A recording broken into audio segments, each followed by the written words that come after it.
Julien de Normandie, bonsoir. Vous êtes secrétaire d'État à la cohésion des territoires et je vous remercie d'avoir accepté l'invitation d'Acteurs Publics TV. Nous sommes au GERU, ces journées d'études de la rénovation urbaine organisées par l'ANRU.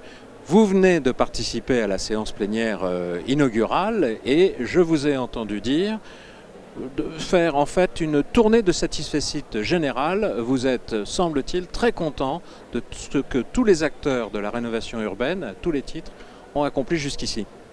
Écoutez, je crois que cette journée a montré très clairement que l'ANRU, par le premier programme qu'elle a financé, mais aussi par le second programme qu'elle a débuté, a montré qu'elle était en capacité d'apporter des résultats véritablement concrets pour améliorer la vie de nos concitoyens dans un certain nombre de quartiers.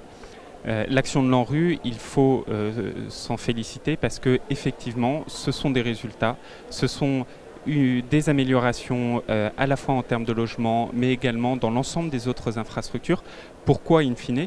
Tout simplement pour permettre à chacune et chacun d'entre nous, quels que soient les territoires dans lesquels ils habitent, puissent aspirer à un avenir positif, un avenir meilleur. Et ça, aujourd'hui, les journées que nous venons de vivre a montré que grâce à la collégialité, on parle de l'ANRU, bien entendu, mais il faut parler également, et bien entendu, des bailleurs sociaux, des collectivités, d'autres associations comme l'ANA, comme l'ADI, comme l'ensemble de ces partenaires qui... Les financeurs, la Caisse.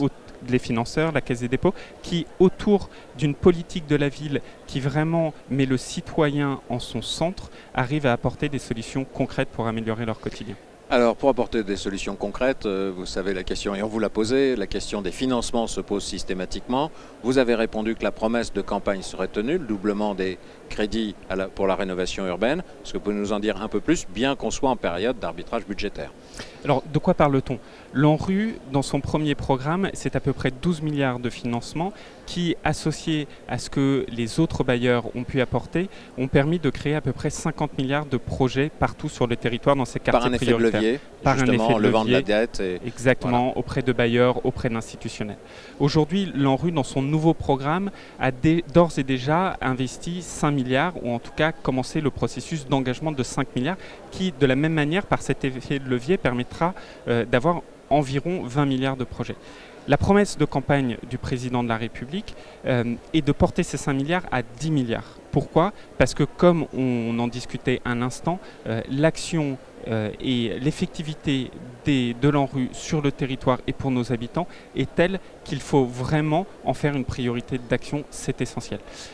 La question ensuite, c'est de savoir comment vous passez de 5 à 10 milliards. C'est évidemment un sujet qui est compliqué. C'est évidemment un sujet qui nécessite beaucoup de discussions avec l'ensemble des parties prenantes et c'est évidemment un sujet sur lequel l'État devra aussi assumer les responsabilités. En tous les cas, l'intention y est. Et puis dernière chose, on a beaucoup parlé de rénovation urbaine, mais vous avez rajouté, et vous n'étiez pas le seul, président Pupponi aussi, le sujet de la mixité et là c'est un autre sujet que vous étiez le seul à soulever, c'est celui de la mobilité.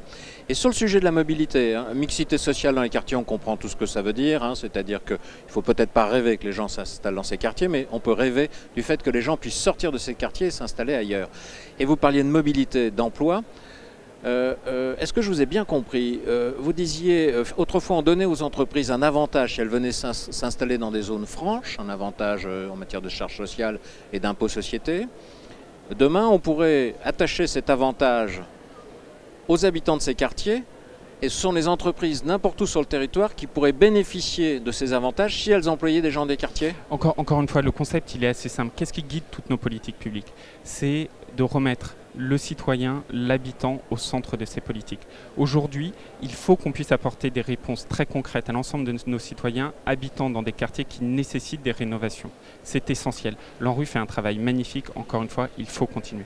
Mais il y a un deuxième sujet, c'est qu'il faut donner à chacune et chacun d'avoir la capacité librement d'accéder à ce vers quoi ils aspirent.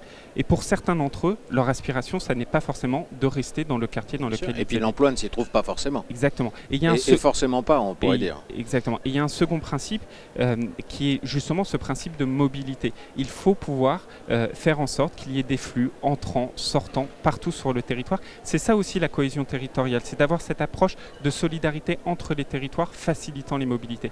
J'ai pris un exemple pendant ces journées, un exemple qui ne doit pas se produire. Ça n'est pas acceptable quand quelqu'un qui habite dans un territoire trouvent une offre d'emploi dans un autre territoire et qui, pour une raison X ou Y de mobilité, que ce soit le logement, que ce soit les financements ou autre, on quitte un logement social, on ne va pas retrouver un logement social, on va se retrouver en liste d'attente. Hein. Exactement. Voilà, sur tous ces sujets d'égalité des territoires, de cohésion territoriale, merci Monsieur le Ministre de nous avoir donné en quelque sorte la primaire de vos déclaration et je vous libère tout de suite parce que vous allez accueillir l'équipe du film Swagger, qui est un très beau film que je vous incite à regarder. Et on va tous aller voir le film avec vous. Merci Monsieur le Ministre.